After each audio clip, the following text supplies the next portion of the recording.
Alrighty, folks, ladies and gentlemen, boys and girls, welcome.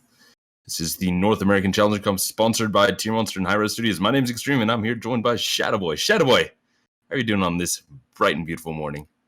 It's pretty dark and gloomy in my area of the American country. But that put aside, I'm pretty excited to watch this game. I mean, this is the last week to acquire some points before we go into the next phase of the Challenger Cup series. So a lot of these teams are looking to give themselves a bit more of an advantage, gain as many points as possible. And right now, it's going to start off with Part-Time versus Sanguine Esports, as both these teams aren't sitting very high up on the ladder. Of course, Sanguine Esports is sitting a little bit higher at 155 points. Yeah, Sanguine Esports certainly have had a good time of it. They've been doing work, but they recently had some shakeups going on. I believe it was Sanguine Esports. One of their players was recently banned. It turned out to be an alternate account, a bunch of other nonsense. But we will get into the picks and bans here in just a moment. Sanguine Esports versus Part-Time. This is going to be a good game. First band's coming out. Part-Time banning out Raijin. Raijin, always a very respectable band. Doesn't really surprise me to see him banned out, particularly this game, especially since he brings such a powerhouse to most team fights. Khepri, also another character that fits a bit of the same role. Yeah, it's becoming more and more obvious to me that even though I don't like the Khepri ban or pickup in general, a lot of teams value it very highly. The Athena ban as well. You know, people don't want to get rid of that. People want to get rid of that taunt. It's just all kinds of nonsense, as well as the global presence coming out. But that leaves a lot of options open. For example, a Susano definitely still open, and especially with the Wukong ban coming out of Sanguine Esports, I believe that's going to be the first pick here. Yes, Susano being immediately first pick for Part-Time. Susano brings in a lot of damage from the jungle, but also could be played in other roles. A long time ago, even a couple of times in the middle, we've seen Susano go in the middle lane, the solo lane, so he's a very flexible pick in a lot of aspects. But Sanguine Esports secured themselves a Khepri as well as a hi-rez, a strong dual lane to match up against anything that comes their way. Yes, indeed. Khepri and hi-rez, both two of the strongest dual lane members right now. Sobek as well being picked up, so another very strong dual lane member that we've seen. I mean, you can just do all kinds of combos and, you know, get plucks into stuff with him, and that is going to be a Janus pickup for Part-Time. So they want, again, a little more global presence on their part. Go for these, you know, cross the map ultimates, that type of thing. It's all kinds of fun going out with Janus, and Sanguine Esports will pick up a Batz for their jungler, so getting a little more of that CC potential in line, the high damage crits. That's going to be a very powerful pickup there for Sanguine Esports. And I like the response by Sanguine Esports. They saw that Sobek was locked in, which made it a little bit easier for them to pick up this Batz, because with Geb, for example, as the support for Part-Time, they can start to avoid some of the CC that might come their way, aid some of their harder to catch hyper carries like the Susano and like the hi-rez. Whereas now, with Sobek being the only person stopping a Batz or any of the characters on the opposing side, it's going to be a bit easier for them to lock down some of these targets, especially the Janus. Fear No Evil is going to do a tremendous job at making sure that they get all the priority targets when they want it, how they want it. But Scylla's going to be banned out by Part-Time, and then we're going to see Sanguine Esports banning out Rama and Apollo. Yep. Both two Ravana. Yeah. So you're going for the solo lane and ADC marks. Apollo's one of these incredibly strong ADCs in the fact that, you know, he's got that global presence. He has his passive as well for some early game advantages. And then Ravana, he's just a lane bully. Like no one really wants to fight a Ravana. No, there is no winning there. It's just more and more smacking around. And Sanguine Esports do pick up a Vulcan. That's going to be really fun. Vulcan, with his brand new passive, he's been used a lot lately. Yesterday we saw some very clutch fire giant steals coming out of the European side, especially coming out of the poppies. So Part-Time will pick up the Rama. There's the Rama pick, and the Sun Wukong in response. Rounding out these teams, it's looking like a very aggressive pick comp on part-time side, where Sanguine Esports pretty much lined themselves up for a really strong team fight. I think that part-time is going to focus on catching out the Vulcan if they can, which is a little hard to do, especially with Khepri having the ultimate to just get a nice free reset button. And then on top of that, they still have to deal with the fact that the front line and the CC is very heavy on Sanguine Esports. Fear No Evil alone is tough to deal with, but add also the Chaac ultimate, and you're going to be looking at a really difficult team fight scenario. Yes, they are indeed. That Storm Call, big area of effect silence. That's not going to be fun to deal with in a team fight, as well as being CC'd, getting silenced out of that as well. That's a whole lot of nonsense coming out of Sanguine Esports, but we will get into game here in just a moment. Looks like we are heading into game right here. Part-time versus Sanguine Esports. Left-hand side of your spectator eye, we have part-time. Silence has fallen, taking that Wukong to the soul lane. Glavius on that jungle Susano. T-Money 313 taking that Janus to the mid lane. Wolf King with that support Sobek, and Athura Mazda taking that Rama to the dual lane. Over in the red jerseys, we've got Sanguine Esports. Kobe in the middle lane is Vulcan. Famous Hate in the 80 carry role as Hoi-Yi. Over in the support role is going to be Ratcheteer as Khepri. Medieval in the soul lane as Chaac, and Mixiety over in the jungle as Batz. Both these teams are getting set and ready. No odd itemizations just yet. Hoi-Yi going for the Transcendent start, which is pretty common for anybody who wants to excel into the late game very heavily. More than likely going to transition to some attack speed items there. Meanwhile, on the other side, it looks like Rama is going to go for a bit more of a sustained style build where he has the Death Toll and level 1 boots. Yeah, it's kind of interesting, the two different methodologies ADCs will use. Hui is a little bit more of a mana-hungry god. He has the Ricochet is his Mark of the Golden Crow and his Leap, all of which are used very frequently, especially versus a Sobek. So it's a good starting build for Hui compared to Rama, who's going for just more straight up auto attacks. So might as well go with the boots instead. And nothing too unusual coming out. Actually, one of the differences we've seen between the European Challenger Cup scene and the North American Challenger Cup scene is that a lot of these supports are starting with not Fist of the Gods, Wrath on the side of the support. So it's kind of interesting to see these differences in the builds. But getting into the mix of it, nothing really too exciting happening. Everyone's just kind of relaxing. No very aggressive starts. No one's trying to invade any camps. So it's going to be a pretty typical game, I think, for now. On the solo lane is going to be where I think most of the action is going to come out initially. Typically, I don't see solo laners dying 1v1. You know your matchups. You know how they're supposed to turn out. You don't really over-aggress past that. Jungler involvement is the only way that pre-level 5 kill should happen. But it looks like Wukong wants to pull the aggression onto this Chaac, and Chaac wants to do the same. So both of these gods seem to want to push their advantage. And I'm going to give it slightly over to Chaac because he does have a heal that is a little bit more accessible than an ultimate from Wukong. But so far, he's not clearing as fast as Wukong, making it a little bit harder for him to keep up. Yeah, one of the big differences is that Wukong has, 3 clear abilities instead of a heal. So Medieval on that Chaac will only have 2 real clear abilities, and we just saw it right there. The bowl as well as the other 2 combo abilities lead to just a little more clear on the side of Wukong, so that's going to be kind of shoved out. Meanwhile, in the dual lane, Wolf King and Athura Mazda are losing lane a little bit. That's kind of, a bit of a disadvantage to going the boots Death Toll start. You lose a lot of that power, so you don't have as much clear as Famous Hate does with his Ricochet and the Transcendent, or the Charge Morningstar, but going into a Transcendent spell. Now, Athura Mazda getting some decent kills onto him just from the pluck coming out of Ratcheteer. And now Janus ultimate is coming in, and that's going to be a big rotation just to try and get a kill. The jungler here as well. There's the portal. There's the kill. Ratcheteer going to be the first blood from T-Money 313. Janus making a very sound and smart ultimate call over into the dual lane after they saw the opportunity, and they capitalized on it. Oh, certainly indeed. Ratcheteer had not hit level 5 yet, so this was the perfect time to do it. He had one wave to do it, and he certainly did manage to get that off in time. Didn't really lose anything off of it either, so really good call coming out of part-time there. And I like the fact that Part-Time has been doing a good job about keeping all of the camps. They actually split the mid camps, but they got their back harpies really early on. And so one set came back up instant, or not too far after that. Now they're turning their attention over to these fire giant creeps to secure that as well.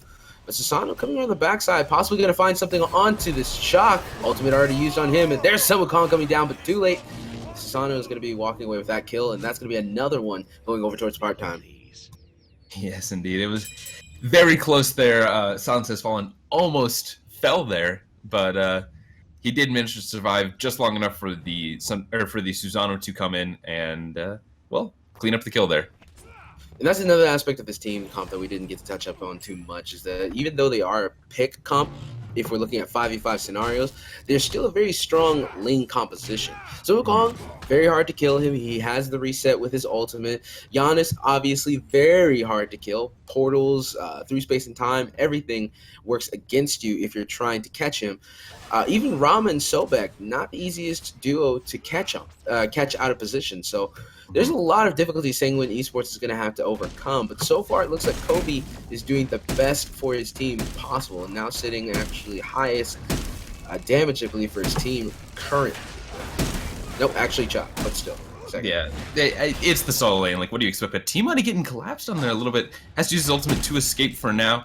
Good amount of damage coming out from the rest of Sanguine Esports. They're trying to look for these picks, but again, grabbed Wolfking. Wolfking getting very low. He's gonna get collapsed upon there. Vulcan ultimate a little off the mark, but Kobe did get very low. He's gonna have to get revived there by the Khepri, but Mixatic cleans up Wolfking in the meantime. Medieval diving the tower a little bit, trying to find the kill onto Silence Has Fallen, but not able to do so. And now Sanguine Esports get a kill, get themselves up on the board, and didn't really lose too much off of that.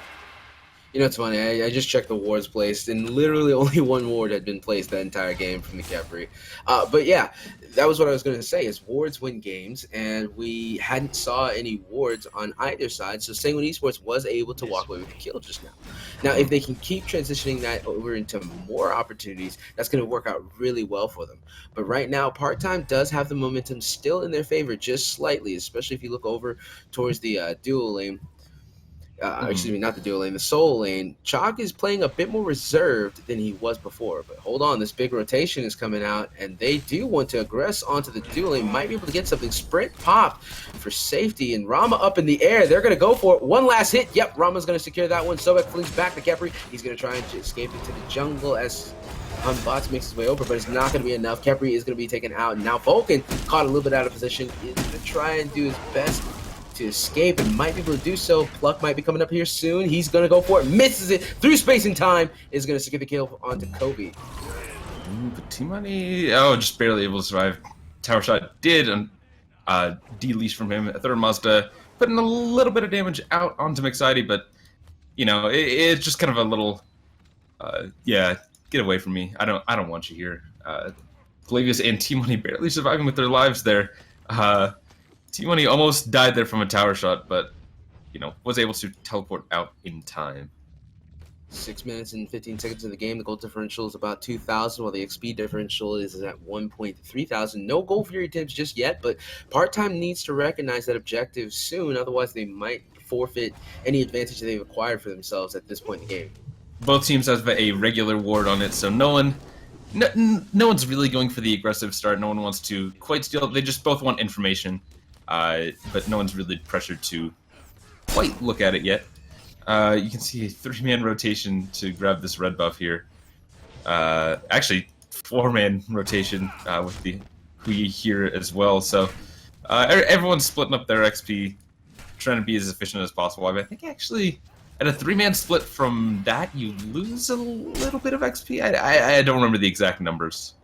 Well, I think there was more so a defensive maneuver. They didn't want to get caught into a bad position, and they didn't know where most of the members of Part-Time was, so they needed as much muscle there as possible to prevent any kind of loss of the red buff or their lives.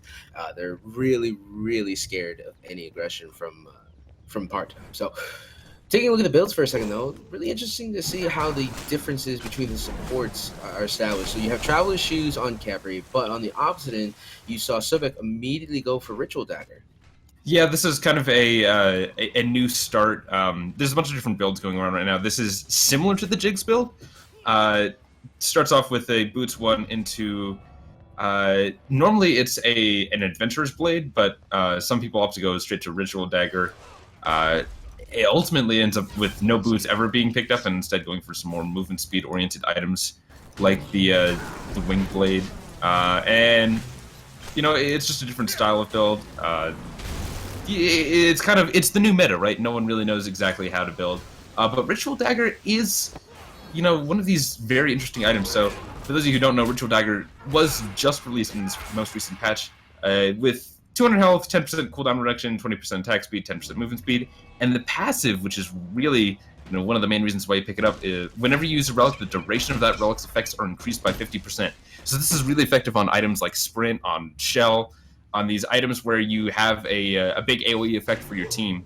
It can be incredibly useful, and we're probably going to end up seeing that more to the effect later on, but right now it's just it's been used once or twice with the Sprint. I know Wukong has used that to some effect, but not a lot, as now Part-Time is grouping up around this Gold Fury. They're going to start to take it, or rather just maybe look for some picks.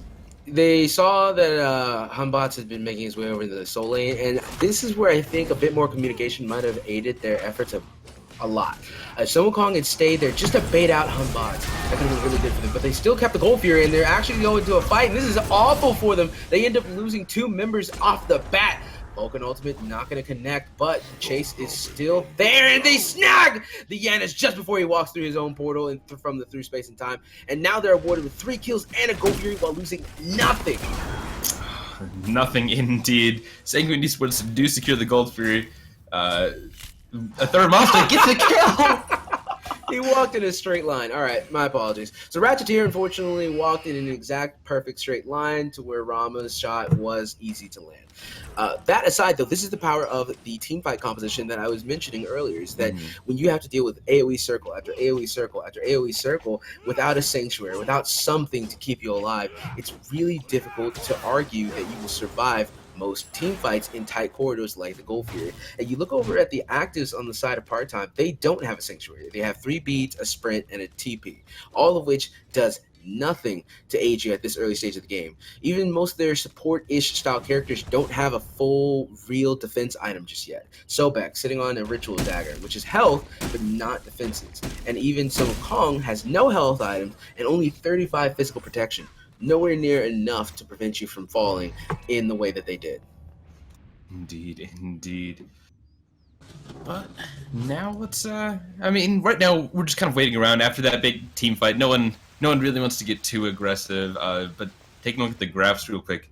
About 1,000 XP and about 1,000 gold as well, now going in favor of Sanguine Esports after that the start of the swing from Part-Time there. So they found a way back into this game. And certainly turned their luck around from the early game. Is now Wukong and Ratcheteer just having a little slap fight in the dual lane, and Thor Mazda and Famous 8 as well doing the same sort of thing. Meanwhile, in the Soul Lane, 1v2, Batz ultimate on top of the Chaac one. They're really trying to get this kill, and they are going to be rewarded with it as Anxiety is on a killing spree. He's going to make his way into the enemy jungle to see what they can pick up, but unfortunately for them, nothing there. However, picking up that kill does allow them the luxury and freedom to start pushing on the Soul Lane tower and more than likely grab it. Anxiety is staying here, so yep, they do want to grab this tower. Yep, indeed, and there was a little attempt of a collapse going on in the... Meanwhile, over towards the dual lane. The dual lane, Ratcheteer already plugged in mid-fight. Janus ultimate has come out, but Khepri ultimate is popped as well. Ratcheteer Vulcan ultimate over the top, trying to get some damage out. Oh, Glavius does manage to get the kill on the Ratcheteer there, but Famous 8 getting very low in the backline. Now the target is Vulcan. Glavius is chasing. He's running down as fast as he can, but just decides to turn away with Medieval coming in over the top. But now Anxiety is here. He's going to be looking to collapse on the Glavius. Teleport away for now, but Anxiety's still here. Oh, Thor Mazda now the target does land. Oh, but now just trying to chase. Nice dash coming to Wukong to escape for now, but now Glavius escaping, goes back in, but Medieval has come in over the top, drops the ultimate down.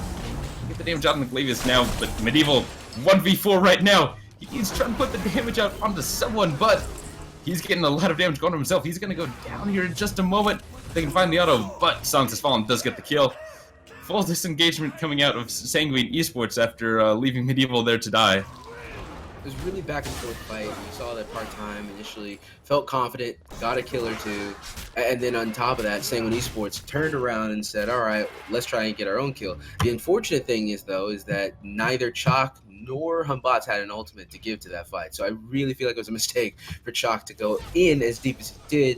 It ended up getting collapsed on and dying. Sanguine Esports still in this game, relatively speaking. In fact, they're ahead right now. They still need to respect part-time, though. Yeah, certainly. It's not that much of a lead yet. It's only about 1,000 gold. Actually, less than 1,000 gold. It's about 800 gold. XP difference is negligible at this point. It's anybody's game, really. There's no real winner yet. So, both teams really have to respect each other. They gotta make sure their team fights are solid if they do end up happening. No, through Mazda getting some decent hook on him from Famous Hate. He's just going to roll away and kind of clean up the wave. Sitting at about half health right now, so, maybe doesn't quite want to fight yet, but Lady is taking a very aggressive route here, just putting some damage on Anxiety. Yeah, big rotations coming over towards the Gold Fury side of the map. As 4 members are staring at Susano. Susano forced to use the ultimate and escape. Looks like everyone's going to disengage here, but the Gold Fury is going to be coming up momentarily. It's just a matter of who has the better position on it. Ward coverage not in favor of either team, as a lot of these sentry wards / wards are starting to expire across the map. You see a nice little ward just placed at the top part of the middle lane entrance, and everyone's just looking for some kind of opportunity to take advantage of, as Chaac elects to back here with a huge rotation coming his way.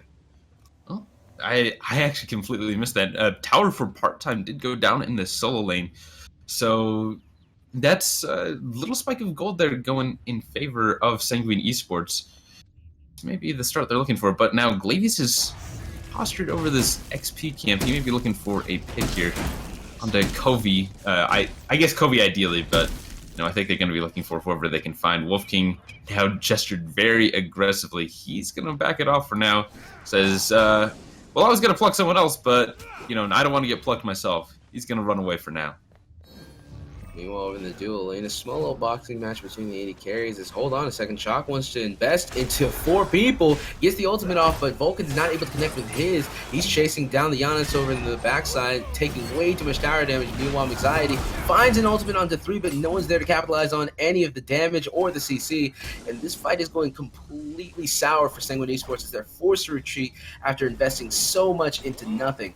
They elect to try and go for the goal here, but this could be a big mistake. Rama up in the air, he is going to land a couple of shots of his ultimate, and they're still going to invest in on this. There's a lot of forces coming from part-time in, so Wukong is now in the mix, and they have to turn their attention completely over to the team fight, as it's already looking really bad for Sanguine Esports. But hold on, getting a kill on the Sobek might have changed the dynamics of this entire fight.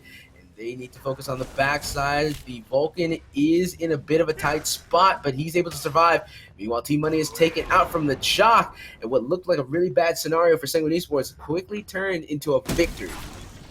Yeah, that was a very odd fight coming out of part-time. Looks like Sanguine Esports are going to take the Gold Fury for basically for your. I don't think anyone on the side of part-time is going to be able to contest. That was a really weird fight coming out of part-time. It looked very much in part-time's favor at first, but then they just they came in very fragmented, and none of them really had that much health. They were all, kind of low, maybe about the 75% mark. No one really had full health, and it just looked like they came in very fragmented. No one really had a defined battle plan. They didn't know what targets they were going to go for. No one really appeared to call out targets, so it's just a little awkward. And then Sanguine Esports just had a better team fight. They kind of knew, hey, here's a guy come in, let's just pick him out, and just went down the line. I think the big thing for me is that Chaac gave way more of an impact into those team fights, every team fight really, than Wukong has just yet. And this is not to say that Wukong as a character, it doesn't perform as well, if not better than Chaac. It's just that Chaac has been getting really crucial ultimates. You look over at the damage numbers, he's actually leading by a substantial amount over Vulcan of all characters, who does get what I would call fluff damage, where his turret is just constantly pinging somebody at any given moment, not necessarily getting effective damage. But Chaac, despite having to compete with that, is well above his own mid lane. So I think he's doing a fantastic job. You can already see it right here. He's 1v3 and surviving on top of that against a Sun Wukong, Janus, and the hold on, wait a minute now. There is going to be a fight actually breaking out. They might actually get this Janus as well if he gets a little too close. Sun Wukong forced into his ultimate, and everyone's going to back off after that one. But Chaac is just drawing so much attention by himself that it's ending up in Sanguine Esports' favor. Indeed. Little bit of an awkward fight there coming out of part-time. They're trying to look for a pick, and well, this kind of picks never really work out well against the one of the tankiest characters in the game right now, Chaac. He does have a lot of health and defense, Breastplate of Valor online, and the Winged Blade as well. I think he just got that Emperor's Armor online, so I don't think he had it for that last fight, but now he's over in the dual lane. Famous Hate just going to be taking down this tower. A third Mazda forced to not back there as Medieval dive in the tower here just to try and get some pressure under a third Mazda, maybe even get a kill here. Famous Hate is just behind, but Wolf King is here to help the disengage go on, and this actually may be the second tower here for Sanguine Esports rather. As well, Famous Hate still getting the damage out. Getting actually good bit of damage out of Wolf King as well. Wolf King getting very low. May go down here. It does go down to the Chaac ultimate now, but T-Money is here. He's about half health, and that's a tier 2 tower going down. Meanwhile, Kobe in the mid lane has taken out Silence, has fallen, but Rama is up in the air, trying to get the shots down, but the Khepri revive did force, kind of the disengagement there. And that is all but one of the tier 2 towers gone for part-time. Big gold swing in favor of the members of Sanguine Esports, now sitting at an 8.8k gold differential with a 9.5k experience differential. They've set themselves up quite nicely to potentially go for the Fire Giant in the next team fight. And they've been doing such a clean job of these team fights. We saw part-time up 5-1 at one point, and now you look at the scoreline, it's 10-8. So in that span of time, and I believe it was at the 6-minute marker, in that 14-minute span of time, Sanguine Esports has acquired 9 kills, while part-time has only acquired 3. Not a good look for part-time. So hopefully, for part-time, they start to synergize their comp and start to look for picks rather than these upfront, we're going to fight you, team fight. And for Sanguine Esports, they just need to keep playing the way they have been. They're recognizing their advantages in these 5v5 scenarios, and they're taking complete advantage of it. Indeed. Well, everyone is huddling over near the Fire Giant pit. Yeah. Looks like Rama's going to start pushing over the left lane, try to make up some of this tower gold, and if they get a ward on it, they might actually go for it. Chaac being that frontline body while the rest of his team members go for the Fire Giant. Sobek makes his way over through space and time. It's used, but not going to connect with anyone of importance. Now the team fight's really breaking out. Rama forced to split push still because he's not going to be able to get into the fight, and there it is. Wolf King going to be taken out yet again. Main CC provider off the map already for part-time, and now both the frontliners are completely erased from the map. Part-time, it's not going to be able to do much to defend this Fire Giant without their CC members. Yeah, a third monster is just going to be split pushing here. He's got to take this tier 2 tower if he really even wants a hope of getting something out of this team fight. Team Money getting very low in the back, chased out there by Chaac and the Hun bots there. But Sanguine Esports do secure the Fire Giant for relatively free. Susano wasn't anywhere close, and Janus is he's just running for his life at this point. He's just being an annoyance distraction, if you will. Yeah. And looks like he's gonna take the death option, maybe. No, he's gonna end up. Yeah, he actually does take the death option. Finds himself dead to Chaos Archers, and even then, it's a little bit of a sysgold over towards the Khepri, which is not that bad all in all. But what is awful for sure, is the fact that part-time has lost the Fire Giant. They're only sitting on one last tier 2 tower, and this Chaac can do whatever he wants. I mean, right now he's dancing around 3 members of the enemy team. and not really too worried about it. It actually was a distraction ending up in their favor as Wolf King forced to use the ultimate just to escape, and the sprint on top of that. Yeah, Wolf King now, he's gonna lick his wounds, head back to base, and Chaac's just gonna be like, yeah, I'm gonna heal all that up. You know, I can just kind of do that because I'm a Chaac. And Chaac works very similarly to Hercules in that fashion. He can be a really annoying big body presence that just deals it all out. But here comes the big team fight yet again, and already it's looking very poorly for part-time as one member is already pushed into the well. The rest are looking very low. Fire Giant is still healing up quite a few members of Sanguine Esports. The Phoenix is only at 50% health. That's not going to be nearly enough, but meditation used to keep Sanguine Esports fighting and strong, and Anxiety gets a rampage as Vulcan finds a kill as well, and the only members standing on part-time are not going to be able to defend this Phoenix as it does go down. The Wukong is here to, you know, maybe try and find some kind of pressure, but Ratchet are actually getting a little low there from the damage coming out of a Thermazda and T-Money there, but this game is not going to be... It is virtually over at this point. There are 5 members here of Sanguine Esports. No one really that low, and honestly, everyone can heal up pretty easily, and all 3 Phoenixes for part-time are down. This is going to be a very, very, very, very tough one for part-time to get back into. Looks like Sanguine Esports is going to pick up the red, take the Gold Fury back, finalize their builds, and then make their way back over toward the lanes, possibly push up one lane and just put pressure on the other part of the map. So kind of like a 1-1-0-3 strategy or a 1-1-3 strategy kind of thing. It's basically over. It is. Yeah. I personally, in my casting experience, have never seen a 3 Phoenix down team come back. But if we were to say how it was going to happen, it would have to start with them getting a pick onto Anxiety, who is sitting 5-0. They've been putting a lot of attention towards Chaac. They haven't been able to successfully kill him too many times. And because they put so much focus onto him, they just haven't been able to do anything. Yeah, a lot of these, you know, big damage gods like the Anxiety on that Hunbots and Covey as well on that Vulcan, they've just been kind of let to roam free. And honestly, if part-time were to start, you know, getting back into this game, they need to find a pick onto one of these gods, the Vulcan, the Hunbots, even Famous Hate, their ADC. I'm taking a look at the damage chart now. Medieval is still top damage, you know, on that Chaac, so he's been putting out a lot of poke, but Covey on that Vulcan is not that far behind us now. Looks like Sanguine Esports are going to be charging into the Titan right now. 1-3-1, as you so accurately called. Now they're just putting out the damage. Wolf King is already picked, and Wolf King is already dead. Glavius is trying to disrupt someone, but not able to do anything. T-Money goes down immediately. Covey cleans up Thermazda, and this is going to be the very dead Titan for Sanguine Esports, as... Well, Sunspalm trying to disrupt the back. Doesn't matter. Part-time does go down to Sanguine Esports.